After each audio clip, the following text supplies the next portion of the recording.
Barchaga assalomu alaykum. Behruz Murodovman.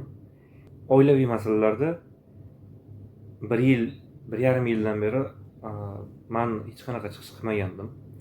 Hozir sizlarga O'tA do'ya deydigan tizim bor-ku, hammasini tushuntirib beradigan. Iloji boricha tushuntirishga harakat qilaman. Ya'ni oila bu qanday shakllanadi? Birinchi navbatda ZAGSdan o'tasiz. ZAGSdan o'tishning o'zining talablari bor. ZAGS nima uchun kerak deganda, ZAGS aslida nikoh shartnomasining bir tizimi degan narsa desak to'g'ri bo'ladi. Ya'ni ZAGS bu mulkiy nizolarni hal qilish uchun, mulklarni bo'lib olish uchun, mulklar kimgadir tegishliligini aniqlash uchun, ya'ni mulkiy nizolar uchun kerak bo'ladi. Qisqa qilib aytganda. Endi birinchi navbatda oilani tinch totuv yashashi. Agar bular birga yashay olmasa, deylik, yashay olmagan holatda nima bo'ladi? Oila barbod bo'ladi, oila o'sha nikohdan ajratiladi. Ajratish juda ham bir oson protsess emas, ya'ni buni o'zining asoslari bo'lishi kerak, oilani tiklab bo'lmaydi degan asoslar bo'lishi kerak. Oilani tiklab bo'lmasligiga aniq faktlar kerak bo'ladi. Xo'sh, mana shunday faktlar bo'ldi. Oila rostdan ham ajralish arafasida, nikohdan ajratish arafasida bo'ldi va ajratishda e'tibor beriladigan tomonlari sudlarning statistikasi bor. Iloji boricha yarashtirishga harakat qiladi. Lekin ba'zi holatlarda ko'rishimiz mumkinki, men o'zim shu korxonada ishlagan paytimda ham mijozlarimizga, fuqarolarimizga tushuntirib o'tardim. Ba'zi holatlar bo'ladi-da, tomon ham, erkak tomon ham turmush qurgan bo'ladi, ayol tomon ham turmush qurgan bo'ladi. Lekin shu holatda sudlar ikkalasi ham ajrashtirmaydi. Ya'ni nikohdan ajrashtirmaydi bu tomonlarni. Bu aslida menimcha noto'g'ri. Noto'g'ri prinsip. Ikkita oilani barbod bo'lishiga sabab bo'lishi mumkin, bular yarashib ketishi. Endi ikkinchi masalaga o'tadigan bo'lsak, iloji boricha harakat qilishlaringiz kerak. Agar rostdan nikohdan ajratish kerak bo'lsa, yetarli asoslarni topgan holda da'vo arizani kiritib, sudda taqdim qilishlaringiz kerak bo'ladi. Xiyonat qildi degani, masalan, yozishmalar, kimlardir gaplashganmi yoki nimadirlar, bular juda ham protsessni ko'paytirib yuboradi, uzoq qilib yuborishi mumkin. Shunga e'tibor qaratish menimcha o'rinli bo'ladi deb o'ylayman. Endi keyingi masalalarga kelsak, masalan, farzandi bo'ladigan bo'lsa, 12 haftadan keyin, ya'ni 4 oylikdan keyin, 3 oy 4 oylikdan keyin ajrashishga ariza berish mumkin bo'lmay qoladi. Agar 12 haftami, qanchadir qisqasi 4 oy ichida homila nobud bo'ladigan bo'lsa, ajrashish mumkin, ariza topshirish mumkin. Bunda cheklov yo'q. Agar nobud bo'lmay, u tug'iladigan bo'lsa, ya'ni tug'ilgandan keyin 1 yil o'tib siz ariza topshirishingiz mumkin bo'ladi. Xo'p, oilaviy, ya'ni nikohdan ajratish masalasi hal bo'ldi deylik. Endi ikkinchi masala bor, bu aliment. Aliment masalasi juda ham bir hamma dolzarb mavzu deydimi, dejurni yuristlar uchun, endi yuristlar uchun demaylik, lekin advokatlar uchun bu juda ham dolzarb. Ya'ni dejurni ish bo'lgani uchun ular olishadi ishni, lekin bunda advokat xizmati kerak bo'lmaydi degan fikrdaman. Chunki bu juda ham oson narsa. Bu uchun advokatni yollash, advokat uchun xarajat qilishni o'zi keragi yo'q. Shunchaki uni maslahatini olib, yo'l-yo'riqlarni olib ketgan ma'qulroq deb o'ylayman. Undan keyingi masalamiz alimentni bekor qilish degan narsa bor. Aliment bekor qilinmaydi. Ya'ni qaysi asoslarga ko'ra bekor qilinmaydi demoqchiman, aslida qilish mumkin. Sudga berib, o'sha tomonlar roziligi bilan kelishuv qilib bekor qilishlari mumkin bo'ladi, lekin ikkinchi masala bor. Agar aliment beruvchini, ya'ni qarzdorni oilaviy ahvoli yomon bo'lsa, bunaqa bo'lsa, nimadirlar bo'lsa deb kelasizlar-ku advokatning oldiga, yuristning oldiga. Bu noto'g'ri narsa. U yurist sizga qonunni tushuntirib beradi-da. U asoslarga ko'ra alimentni bekor qilish, alimentni kamaytirish mumkin emas. Endi alimentni belgilangan summa, ya'ni qat'iy miqdorda belgilash degan narsa bor. Agar sizni oyligingiz, masalan, bir oy 5 million olasiz, ikkinchi oy 7 million olasiz, uchinchi oyga kelib 3 million olishingiz mumkin. Ya'ni nestabil oylik olasiz. Mana shu holatda aliment summasini, aliment to'lovini, har oylik to'lovini qat'iy belgilash degan o'sha da'vo talabidan, huquqingizdan foydalanishingiz mumkin. Alimentni kamaytirishga keladigan bo'lsak, aliment amaliyot nuqtai nazaridan qaralsa, bitta holatda kamayadi. Ya'ni sizni bolangiz bor, o'sha bolangizga aliment to'lash to'g'risida buyruq chiqdi.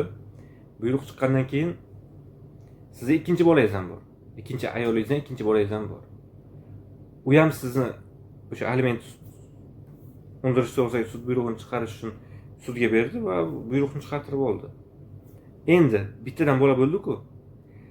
Bundan 25%, ish haqining 25%, bundan ham 25% undiriladigan bo'lsa, bu qonunga zid. Qonunga zid deb ham aytib bo'lmaydi-yu, lekin ya'ni 25% plus 50% bo'ladi. 50% aliment 3 va undan ortiq bola uchun deyilgan. Shundan kelib chiqib, siz alimentni kamaytirishga mana shu da'vo talabi bilan, da'vo predmeti bilan da'vo arzini kiritishingiz mumkin bo'ladi. Shunda, ya'ni aytmoqchimanki, aliment summasi kamayadi. Lekin boshqa hollarda siz berasiz, u sizda yetarli asos bo'lmaganligi uchun boshqa hollarda kamaymaydi. Endi aliment masalasiga yana to'xtalib o'tamiz. Masalan, bolangiz qayerdadir bog'chada o'qiydi, maktabda o'qiydi, boshqasida falon-falonda o'qiydi. Buning uchun pul kerak sizga. Uni to'lashingiz kerak. Endi bu holat qanday bo'ladi? Mayli, bog'chaga qo'ying, maktabga qo'ying, qaysidir o'qishga qo'ying, o'sha balog'atga yetgancha, 18 yoshga yetgancha. Qo'yganingizdan keyin siz uni pulini to'laysiz va shartnomalarini, kvitansiyalarni hammasini ilova qilgan holda o'sha to'lagan summangizni yarmini otadan yoki onadan, ikkinchi tarafingizdan undirishingiz mumkin. Undirish to'g'risida sudga berishingiz mumkin bo'ladi va bu ish bo'yicha siz yutib chiqasiz 100%. Lekin boshqa hollarda hali hech nima qilmasdan turib, amaliyotda bu amalga oshmaydigan holat demoqchiman.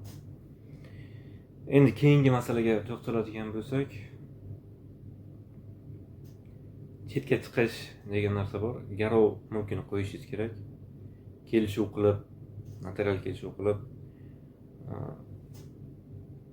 o'sha aliment undirish to'g'risidagi sud buyrug'ini oqibatsiz qoldirish to'g'risida murosaga erishishingiz kerak, kelishuvga erishishingiz kerak. Undan tashqari alimentni 5 yilligini to'lagan holda chiqib ketishingiz mumkin.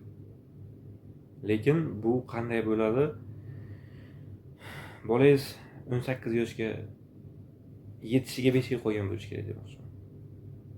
Shunda qonun talabiga muvofiq siz alimentni 5 yilligini to'lab chiqib ketishingiz mumkin. Lekin bu hozirgi olib turgan oyligingizdan hisoblanmaydi.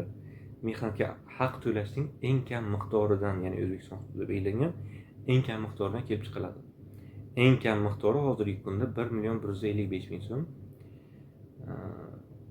6-mart 2025-yil sanasida. Endi biz keyingi masalaga o'tadigan bo'lsak, keyingi masalamiz bolani chetga olib chiqish. Birinchi navbatda biz bilamiz, bola masalan otada deylik, onada emas. Ota bolani chetga olib chiqmoqchi. Bunda onadan ishonchnoma olish kerak bo'ladi chetga chiqishga ruxsat. Endi buni teskarisi bo'lsa ham xuddi shunday. Ikkinchi tarafdan ruxsat, ishonchnomani olish kerak bo'ladi. Ishonchnoma bermadi deylik. Bola o'qishga ketish kerak. Salohiyati yaxshi, shartnomalar qilingan, u yoqqa o'qishga kirgan, hamma hujjatlar tayyor sizda. Yoki sog'ligi uchun chetga chiqish kerak. Mana shu holatda nima bo'ladi? Bu holatda siz to'g'ri sudga berasiz. Sud bu ishni ko'rib chiqib, ya'ni bu yerda zagran pasport olish amaliyotida bu narsa borda, shu uchun aytyapman. Keyingi masala bola bilan ko'rishib turish degan holat. Bola bilan ko'rishib turish bu yaqin qarindoshlari, ya'ni bolani ota-onaning yaqin qarindoshlari, bolani yaqin qarindoshlari berishi mumkin. Undan tashqari bobo-buvilar, endi bu qonunda alohida keltirilgani uchun alohida aytib o'taman. Ota yoki ona berishi mumkin. Bola bilan ko'rishib turishda iloji boricha holatga qanchalik o'rganib qolganligiga e'tibor qaratiladi. Bobo buvisi bilan ko'rishib turmoqchi bo'lsa, bu endi amaliyot jihatdan kelib chiqib aytyapman-ku baribir. Bobo buvi o'rnidan tura olmaydigan darajada bo'lishi kerak. Yoki borib ko'rib kela olmaydigan darajada bo'lishi kerak. Ya'ni agar siz bolani olib kelib o'zingizni uyingizda yoki bobo buvisini oldida ko'rishtirmoqchi bo'lsangiz, mana shu holatlarda bo'lishi kerak. Bo'lmasa, bola qayerda joylashgan bo'lsa, siz o'sha yerga borib bolani vaqt, masalan, 3 soat, 2 soat yoki 6 soat, 7 soatlab ko'rishingiz mumkin degan qarorni chiqartirib qo'yish mumkin.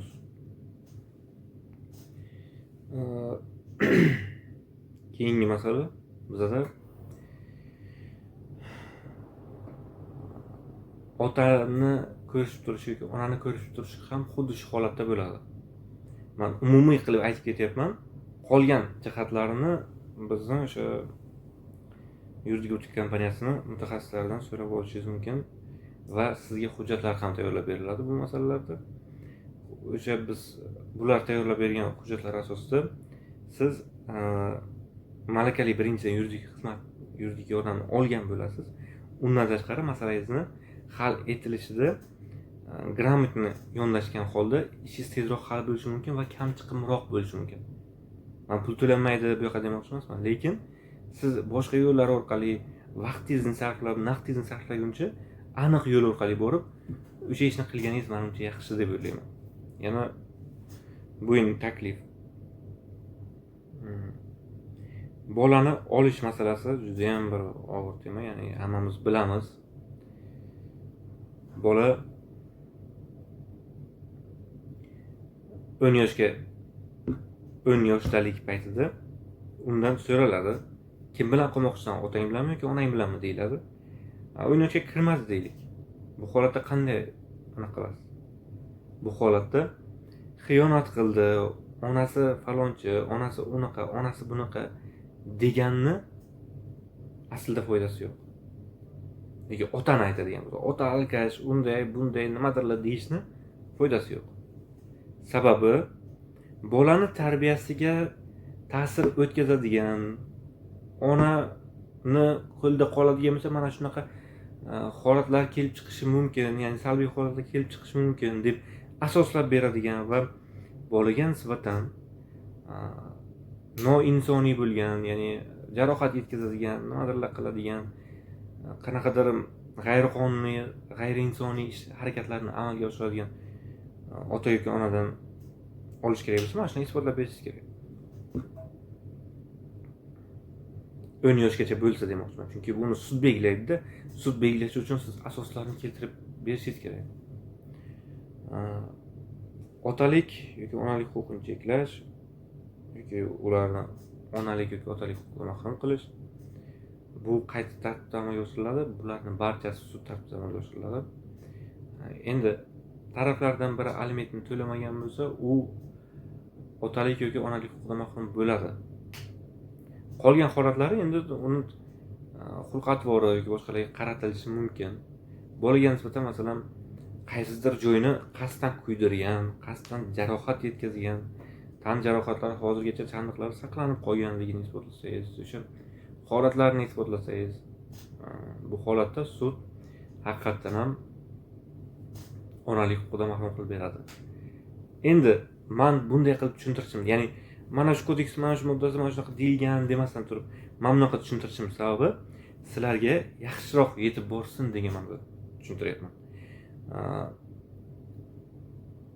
Men ham harakat qilishim mumkin qandaydir boshqacha yo'llar bilan. Oldin shunaqa tushuntirardim. Iloji boricha hozir bu masalani advokat xizmatidan foydalanmagan holda bajarishlaringiz uchun yordam tariqasida tushunishlaringizni xohlardim. Chunki bu masalalar dejurniy masala bo'lib qolmasligi kerak. Bu masalani hamma bilishi kerak. Faqat tezkorlik uchun advokat olishlaringiz mumkin. Lekin masalani o'zini mutaxassisligi deb olgan sohalar insonlar ham bo'lishi mumkin. Men ularga qarshi emasman. Ya'ni siz ishingizni pulingizni vaqtingiz bilan pulingizni sarflamasligingiz uchun bu muhimroq.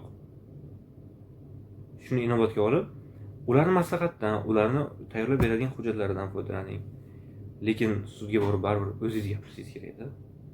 Shuni inobatga olishingiz menimcha yaxshi bo'ladi.